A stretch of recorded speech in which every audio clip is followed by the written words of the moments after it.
कुछ जगहें ऐसी होती हैं जहां इंसान अगर चला जाए तो वापस वही इंसान नहीं रहता। ये कहानी है मध्य भारत के एक छोटे से गांव बैरागढ़ की, जहां शाम 6 बजे के बाद दरवाजे बंद हो जाते हैं। सूरज ढलते ही गांव में सन्नाटा छा जाता है, बच्चे चुप हो जाते हैं और कोई भी बाहर निकलने की हिम्मत नहीं करता। वजह सिर्फ एक है, गांव के बाहर खड़ा एक पुराना पीपल का पेड़। गांव वाले कहते हैं कि वो पेड़ लोगों को नाम लेकर बुलाता है और जिसका नाम उसने ले लिया वो अगली सुबह कभी नहीं दिखता। रवि, निखिल और पूजा शहर से आए 3 दोस्त थे। वे डरावनी जगहों पर डॉक्यूमेंट्री बनाते थे और अंधविश्वास पर हंसते थे। जब उन्होंने गांव वालों से सबसे डरावनी जगह के बारे में पूछा तो सबका जवाब एक ही था, पीपल का पेड़। एक बूढ़े आदमी ने कांपती आवाज में उन्हें चेतावनी दी, अमावस्या की रात उस पेड़ के पास मत जाना। लेकिन निखिल हंस पड़ा और बोल, आज की रात ही जाएंगे। संयोग ऐसा था कि वही रात अमावस्या की थी। रात करीब 11:40 बजे तीनों टॉर्च और कैमरा लेकर गांव के बाहर पहुंचे। चारों तरफ घना कोहरा फैला था। पीपल का पेड़ दूर से ही अजीब लग रहा था, जैसे किसी ने अपने हाथ फैला रखे हों। उसकी जड़ें जमीन से बाहर निकली हुई थी, मानो किसी को पकड़ने के लिए तड़प रही हो। तभी अचानक हवा चलनी बंद हो गई और सन्नाटा इतना गहरा हो गया कि अपनी सांसों की आवाज सुनाई देने लगी। अचानक किसी ने बहुत धीमी आवाज में कहा, रवि। पूजा चौंक गई और रवि की तरफ देखा, लेकिन रवि ने कुछ नहीं कहा था। कुछ सेकंड बाद फिर आवाज आई, निखिल। अब तीनों का दिल जोर जोर से धड़कने लगा। ये आवाज न किसी दिशा से आ रही थी, न किसी इंसान की लग रही थी। ऐसा लग रहा था जैसे पूरा जंगल फुसफुसा रहा हो। पीपल के पेड़ के ठीक नीचे एक पुराना कुआं था, जिसमें सालों से पानी नहीं था। पूजा ने हिम्मत करके टॉर्च नीचे डाली। पहले तो कुछ नहीं दिखा, फिर अचानक टॉर्च की रोशनी में कुछ चमका। नीचे कोई चेहरा नहीं था, सिर्फ 2 आंखें थी, बड़ी, लाल और रोती हुई। मुझे उसी पल बाहर नीचे से निकालो। खुरदरी आवाज आई। रवि पीछे हट गया और उसका पैर फिसलते फिसलते बचा। तभी गांव के कई लोग मशाले लेकर वहां पहुंच गए। एक बूढ़ी औरत ने चीखते हुए कहा कि इसे मत देखो, ये वही है। गांव वालों ने बताया कि करीब 20 साल पहले इसी जगह एक तांत्रिक औरत रहती थी। उसने गांव को चेतावनी दी थी कि यहाँ बड़ा अनर्थ होने वाला है। गांव वालों ने उसे झूठा और मनहूस कहकर जिंदा ही पीपल के पेड़ के नीचे गाड़ दिया और ऊपर से ये कुआं बंद कर दिया। मरते वक्त उसने बदला लेने की कसम खाई थी। अचानक तेज हवा चलने लगी, पीपल का पेड़ जोर जोर से हिलने लगा और उसकी डालियों से अजीब आवाजें आने लगी। उसी डरावनी आवाज ने कहा, मुझे एक चाहिए, देह में मैं बाकी सभी को छोड़ दूंगी। काले धुएं जैसा साया पेड़ के तने से बाहर निकला और धीरे धीरे पूजा के सामने आकर रुक गया। साया पूजा के कान के पास फुसफुसाया, तेरा नाम सबसे पहले लिया गया था। अगली सुबह गांव में सब कुछ शांत था। पीपल का पेड़ आधा सूख चुका था और कुएं को पत्थरों से पूरी तरह बंद कर दिया गया था। रवि और निखिल जिंदा थे, लेकिन पूजा कहीं नहीं थी।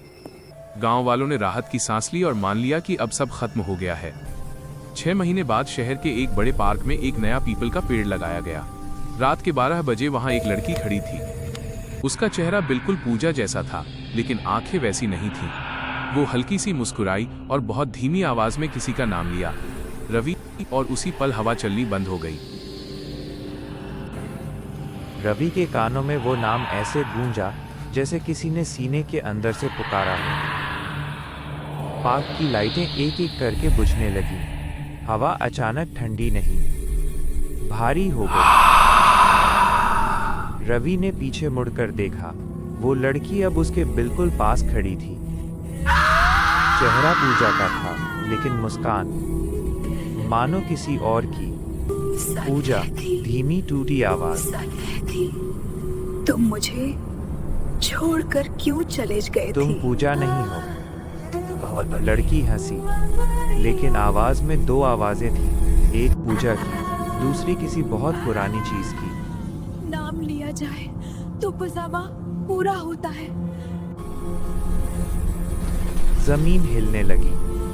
पार्क के बीच लगा नया पीपल का पेड़ तेजी से बढ़ने लगा। उसकी जड़ें जमीन फाड़कर बाहर आने लगी, सीधे रवि के पैरों की तरफ। रवि भागने लगा, लेकिन हर रास्ता उसी पेड़ के पास आकर खत्म हो रहा था। अचानक उसके फोन में कैमरा ऑन हो गया। स्क्रीन पर एक पुराना वीडियो चल रहा था, बैरागढ़ की वही रात। वीडियो में निखिल और पूजा चिल्ला रहे थे, नाम मत बोलना, जो भी हो नाम मत लेना। लेकिन वीडियो में रवि के होंठ अपने आप हिलने लगे। अनजाने में पूजा। जैसे ही नाम पूरा हुआ, सब कुछ शांत हो गया।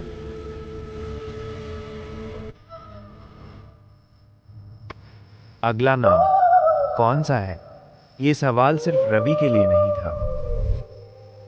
वो सवाल अब हर उस इंसान के लिए था जो रात में अकेला है, जिसका मोबाइल उसके हाथ में है और जिसने ये कहानी सुनी है। तांत्रिक महिला। गांव वाले उसे तांत्रिक कहते थे, लेकिन सच ये था कि वो कोई तांत्रिक नहीं थी। उसका असली नाम धर्माबाई था। उम्र करीब 50 साल, पति मर चुका था, कोई बच्चा नहीं।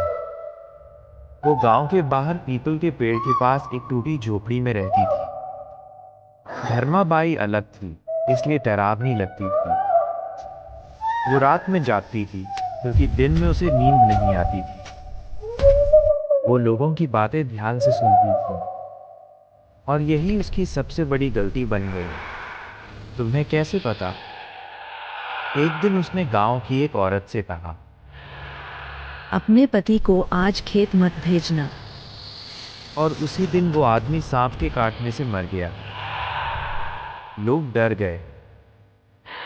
एक रात उसने गांव के लड़के से कहा, आज नदी में मत नहाना। अगली सुबह नदी से एक लाश मिली। लोगों ने सवाल नहीं पूछा, इसे कैसे पता? लोगों ने फैसला कर दिया, ये कुछ गलत करती है। सच जो किसी ने नहीं सुना, धर्माबाई दरअसल मरने से पहले की आवाज़ें सुन सकती थी। जब कोई इंसान अंदर से टूट जाता है, जब मौत बहुत पास होती है, तो उसका डर हवा में रह जाता है।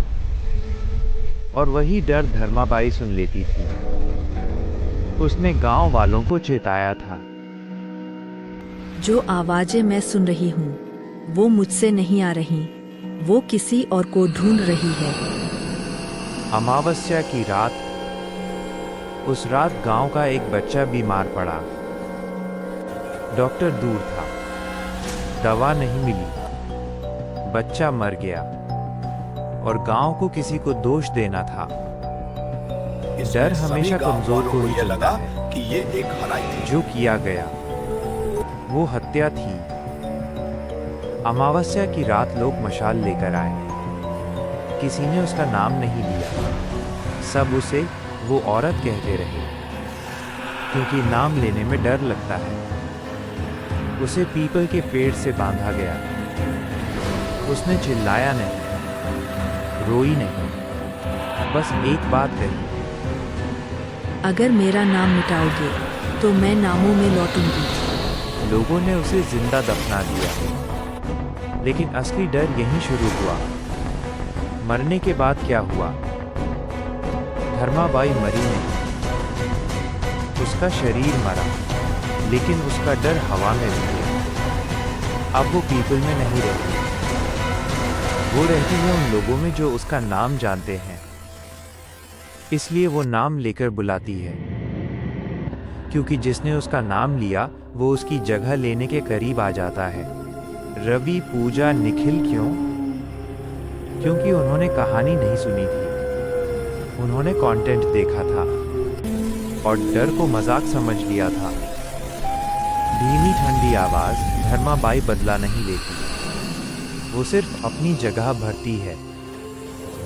हर पीपल का पेड़ एक अधूरी आत्मा है, और हर आत्मा एक नाम ढूंढ रही है। तुम्हें लग रहा है ये सिर्फ कहानी है?